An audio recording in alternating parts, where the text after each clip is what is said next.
এক বিচারক তিনি একটা হত্যা মামলার রায় দিতে গিয়ে বললেন, আসামির বিরুদ্ধে সন্দেহাতীতভাবে মামলা প্রমাণিত হয়, তাকে মৃত্যুদণ্ড দেওয়া হলো। তখন তো আসামি পক্ষের মুখ কালো হয়ে আসছে। একটু সময় পরেই মাথা নেড়ে বললেন, আসামির বিরুদ্ধে সন্দেহাতীতভাবে কোনো প্রমাণ পাওয়া যায়নি বলে তাকে মুক্তি দেওয়া হলো।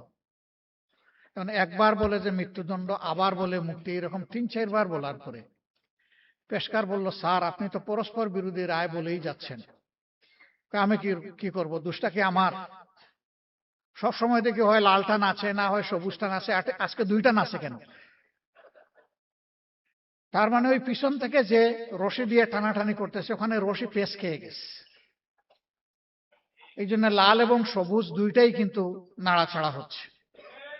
তো আমাদের দেশে বিশেষ করে পার্লামেন্টে যাদের নাড়াছাড়া দেখেন, প্রশ্ন আসে কে দড়ি টানে? সেই দড়িটা কোথার থেকে টান দেওয়া হয়? জাতি বুঝে। আপনারা বুঝেন না? আজকেও আলোচনায় এখানে এসেছে যে ওই ঘুড়ির নাটাইটা কোথায়, ওখান থেকেই এটা নাড়াচাড়া করা হচ্ছে। এই জন্য অস্থিরতা। এক সময় গণভোট হারাম, আরেক সময় না, এটা অর্ধেক হালাল। এক সময় একই অর্ডারের গুস্ত হালাল, কিন্তু শুরুয়াটা জুলটা তার হারাম।